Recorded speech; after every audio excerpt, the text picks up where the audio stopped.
যখনই দেখবেন আপনি একটু উঠে দাঁড়িয়েছেন, আপনি কখনো আপনার নিজেকে সেই মানুষটার কাছ থেকে দূরে সরাতে পারবেন না।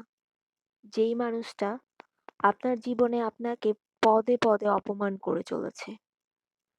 যখনই দেখবেন আপনি আপনার জীবনটা সুন্দর করে সাজানোর চেষ্টা করছেন, আপনি কখনো সেই মানুষটার কাছ থেকে নিজেকে দূরে সরিয়ে রাখতে পারবেন না। যেই মানুষটা আপনাকে আপনার মন ভেঙে কষ্ট দিয়ে যাচ্ছে। আর যখনই দেখবেন আপনি আপনার নিজের মন ভালো করার জন্য নিজের ছোট ছোট জিনিসগুলোর প্রাধান্য দিতে শুরু করেছেন, আপনি আপনার নিজেকে সেই মানুষটা থেকে দূরে সরিয়ে রাখতে পারবেন না, যেই মানুষটা আপনার এই নিজের ছোট প্রাধান্য দেওয়া জিনিসগুলোকে তুচ্ছ তাচ্ছিল্য করে দেখতে শুরু করেছে। আপন মানুষের ভালোবাসা হয়তো এমনই হয়, নিজের সবকিছু ভুলে গিয়ে আপন মানুষটার জন্য সবকিছু করার নামই হচ্ছে ভালোবাসা।